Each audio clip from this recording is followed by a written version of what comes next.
Hello everyone, it's your boy Darkslayer555 and I'm back with yet another Berserk chapter review. Didn't expect it with my new uni schedule, I'm not gonna lie, but here we are. No matter what, I'm always gonna be here.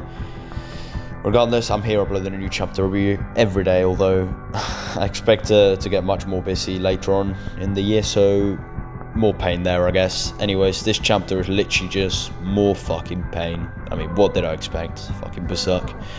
Regardless, like usual, a quick spoiler warning before I begin the chapter review. So if you haven't read the new chapter of Berserk, click off now because, bro, we're getting into big spoilers here. Although, I guess not much happens, but at the same time, like, the final sequence of the chapter is, like, one of the most meaningful things that I've seen in, like, ages. Although I say that every chapter, I'm not gonna lie. Regardless, let's get on with the chapter. This is Berserk chapter 370. We begin the chapter with this heartwarming coloured page of the chapter, so showcasing the bad days in the story, which is further denoted by the clear text stating, "For a while, peaceful days like this were the norm," which really just hits me, man. Like, goes to highlight the pain and misery we now find ourselves in. No more of these warm, peaceful times where our crew just played about with the land of Fantasia. Like, before we just got to play around with the astral beings, we got to see the island, we got to see the golems. Just this whole journey just felt so much more peaceful than everything else, and now it's just gone back to the old struggle, if anything even worse than before. And it's now all virtually gone forever. The fellow family we made, the witches, the golems, they're all gone. And this colour page just really serves a good contrast to, like, let us see the rest of the chapter in, like, a more clear light that shit, everything's gone, man. Like, we're in that chaos now. Regardless, we now begin the chapter for real by getting to see some of the developments from the chaos caused by the island absorbing apostles. So all the survivors are now aboard the ship and setting sail before they themselves are also consumed. And we don't see Serpico searching for Farnese because, I mean, I guess they got split, although they were never word together, like when Griffith appeared and everything, so that's probably why. But also fucking Puck, like, bro, I was like, what the fuck? Like, I didn't even realise he was here until after I read the chapter and I actually looked back for it and I was like, wait, what? Puck is here? Like, I didn't even notice, like, the connotations of that. Like, bro, the entire fandom thought my man was dead. Like, this guy literally fully trolled everyone. And I don't understand why he's not dead, because he was born in Eltham, just like everyone else that disappeared, like, that did the bloody Tony Stark and just the whole fucking Thanos disappearing. Like, was he not dependent on them to exist on the astral world? And if so, why did everyone else disappear? Like, honestly, I don't actually know, but hopefully it's eventually explained in detail, because, like, why did Puck just not disappear? Because I thought he was gone. I thought it was going to be shown this chapter, because he's one of the main characters. They can't just show him in a fucking panel like everyone else. Like, this is the guy that literally saved Guts, arguably, from the darkness of the start and the Black Swords and that. But I guess not. I guess he's staying. I mean, I'm not complaining because Puck is the fucking go. Thankfully, he's still here. Although, yeah, he fully trolled the whole fan base. Although, I guess it kind of fits on his character. But Serpico going to find the Farnese and Shiroki, who are thankfully alright. But it seems that around a few hours have passed since the events of the previous chapters are hinted by their dialogue exchange. As the fairy says that, like, where have you been for the rest of the night, the whole night? It's just been like a few hours since then, I'm pretty sure, at least based on what they're saying. We also see the survivors look practically dead. Like, they honestly already, like, looked like they're not survivors. Like, why are they here?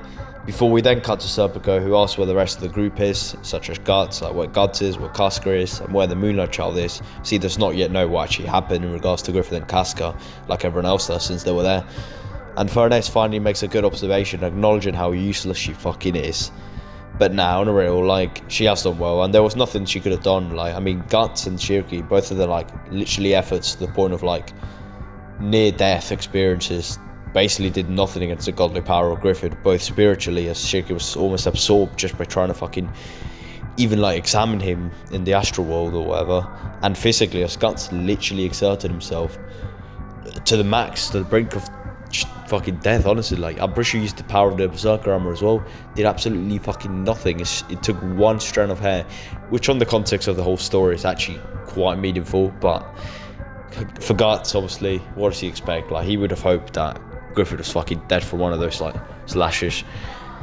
But hey, this is Berserk, and of course fucking Griffith always gets away with everything. Motherfucker, hope he perishes, gets tortured again or whatever. Anyways, we then cut once more to the suppressing side of the entire crew and survivors, with everyone dreading the events that transpired. And we also get to see Isidro who is doing fine, thankfully, even though he lost someone dear to him, too, in Spider-Man fashion, that being the mermaid or whatever her name is. Honestly, I can't remember, but I mean, she's gone in Spider-Man fashion. Like, it was literally the Spider-Man scene. Thankfully, we get Mulder or whatever her name is, because, yeah, I'm not going to remember her name. She's literally a side character. As she's coming to light up the scene, thankfully, by grabbing Farnese and practically forcing her to do something which will take her away from that depression that makes her feel useless. She's actually going to be useful, which she usually is, to be fair, since Conviction arc, but I don't want to shame her. And also, that will help alleviate all the injured survivors, since this was a large-scale catastrophe, and I imagine many died, although it hasn't really been mentioned anywhere, but there's definitely at least someone died. Like, no way, man. And many suffered injuries, but healing magic comes in clutch. So, although, what the fuck is Puck doing in that context? Because why isn't he helping? Like, he literally has the powers and that. Like, he's just fucking standing there doing nothing. I mean, this guy literally trolled the whole fandom that he was dead. I mean, what can I expect? And then, yeah, we then get a dope panel of Farnese stepping up to the demand of help at hand, ignoring her depression or weak state of mind for the sake of others, showing how far she's truly come and how dependable she now is, and how she's not a useless woman who would have fallen at the sight of loss, like that of the Conviction arc. She's basically a Sigma male. Like, she literally just ignores her depression, fuck your depression, fuck your state of mind, and she gets back to work to helping others. Like, she is honestly done so much, and she's useful. Don't honestly compare her to Sakura, man. Miles of difference, dimensions of difference. We then cut to Shirky as she also tries to help. Based on the situation, she wants to contribute to something. She also feels responsibility for what's happened by doing nothing. However, she's stopped by Mulder, again, I don't know her name, but I think it's that anyways. And she confirms that thankfully, and as expected, Guts made it onto the ship, because, I mean, what, was he just gonna get drowned there? This is Berserk, man. But he apparently now is a broken man, which honestly kind of broke me when I read that. Like, he was just saying stuff. I mean, I can imagine what it was, just like regrets, honestly, saying like, I wish I did this, I wish I did that, why did I do nothing, why was I so weak, etc. Which honestly, yeah, it just broke me. Although, based on what we saw of him last time, with him just kneeling down on the ground, I'm not surprised. This is the lowest of lows he's been at since the eclipse, by far. And I don't care, that's not even an argument, it's a genuine fact, objectively. There's no way anyone can argue against me in this regard. And then we then get to my second favourite panel, and the best looking panel by far. Like, oh my god, this is fucking beautiful. As Mulder explains that although he has calmed down, if he were to go berserk, nice title drop, that everything would go to shit, especially in the middle of the ocean, which is why Shirky is unable to help, as she must preoccupy herself with Guts, since he is now a broken shell. Honestly, he could do anything. I mean, last time after the eclipse, he just left Casca and everything and run away from it all, including the survivors, that being Rika and Casca, the scars, and more than anything, the pain he had to endure. He just ran away from it all, so I wouldn't be surprised if, again, he's forced to just, I don't know, I feel like his mind just wouldn't be able to deal with the pain, and he runs away from it all. He rejects the fact that he was useless. He gives up. As we will expand on this later on in the chapter, because, well, fucking depression, that's why. But I gotta admit, like, the art on some of the pages is a bit worse, but then when the art needs to hit, like, my god, does it look good. This is honestly arguably the best panel so far in any of the new chapters since Miura's death. Like, holy fuck, like, the art on this, the shading, the line work is fucking amazing. Like, I genuinely wouldn't be surprised if Miura drew this himself. Like, honestly, the art is that good. Like, people can't honestly shame it. Of course, the small panels don't have amazing art, but does it need to? Like, is there a requirement? Did I ask? Like, no, this is what I asked for. The big panels, the meaningful stuff that gets actual good art that it deserves. And yeah, this is fucking amazing. Like, I'm not going to complain at all. But anyways, we naturally Shirky complies with these demands, and she goes out to find Guts, and we see Isidro finally showing some emotion. I mean, finally, he's not a fucking shell. And for the comrades he's lost, and we also see something interesting with the bottom left corner of the panel, showcasing some black waves, which remind me of the Apostle that caused all this shit to begin with. But it could also be symbolism for Guts to let loose of the Berserker armor, like, in some way, even though he's nowhere near to be found and we haven't seen him. Or at least he's beginning to do so. But, like, what is that black shit at the bottom? Because it has to be something. I also want to expand on the fact that Guts still has a Baylit. Like, don't forget, this is the moment. We remember the School Night background, when he lost this woman at the eclipse, that's when he basically let go of everything and sacrificed something But that's basically when he lost himself. And what just happened? Well, Guts lost his female to Griffith. Not in the sense that she's dead like School Knights, but she's still gone. And Guts is a Bailey. So all I'm saying, and I've been saying it for a while, Guts is using the Bailey, bro. Like, obviously he's gonna like summon it or something's gonna happen, and he's obviously gonna reject it because he's the GOAT. He's not gonna accept. Although if he did accept, then fuck me, I would be blown away, absolutely destroyed, and I wouldn't even know what to imagine at that point. But anyways, let's not think about that because that's impossible. Like 0% chance that happens. But then we can't to the GOAT himself, the captain, my GOAT, and the rest of the crew as they decide it's beaten off, and even with half of the cargo, they will set sail, which is kind of worrying. I mean, the nearest land is like where they came from, which took like 13 years on the fucking boat. And with this many people, the food and water are going to run out. Like this same Vinland Saga, they could just sail on a chapter. Like, it's going to run out soon, man. They're going to run out of water and food, which might lead to death, honestly. But let's hope not. Regardless, it's going to get more depressing as we have a slow journey at sea with plenty of time for us to dread the recent events, especially for Guts to do so.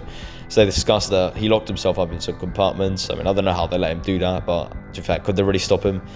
And thankfully, they tried to convince him not to do anything stupid, although in his current state, I don't think it will amount to much. I don't even think he paid attention. But finally, we get to see the GOAT, the greatest character ever made, Guts. And although it's perhaps at his lowest ever, but certainly since the eclipse itself, that's how drastic this was. He simply stares down at his sword, his trust, his saviour, and the one thing that always, even at his lowest, was able to give him comfort, protection, and company. The thing that has kept him alive through this hell of a life, his sword. He then topples down on the floor in utter desperation, I would guess. And with that, the sword does exactly that, so it falls down to the floor, which surprisingly didn't snap, even though that's fucking sword is like 100 kilograms, and gravity's still thin in Berserk. And that was just the fucking wood, like, what? Regardless, this symbolizes how they're both futile and useless, or more importantly, they decide to give up, even though this is Guts, the struggler, the guy who goes against destiny. He wants to give up, the man who never gave up, even if it meant running away from it all. He always tried to do something, some sort of action or response, but never given out like this, at least not since the eclipse. However, this time he's got more people around him who I know will help him stand back up from his lowest of lows, because they haven't given up themselves. But then we get one of the best and most depressing mini sequences, not just of this chapter, not just of this arc, but in all of Berserk, in my opinion at least. All this time, when I couldn't depend on anything else, anyone else, when I had nothing, and then we get some fresh flashbacks to some iconic moments of the past, including one of Guts' first days at the Band of the Hulk with his sitting pose, which is now one of the most iconic panels ever, at least in my opinion, and him also going into battle with the OG sword, the super long sword, like the meme sword of his. We also get some more visual imagery with a slight glimmer of white next to Guts' head beginning to fade into darkness, which him showing giving up.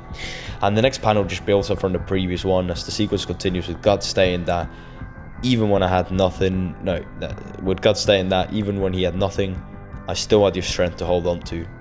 With more scenes from the good old past, with his battle against 100 men, GOAT, and the Bonfire of Dreams, which is one of the greatest scenes ever made, at least in my personal, super biased, Berserk enthusiast opinion. Clearly an appropriate take, and one you should all take to heart. It's an objective matter.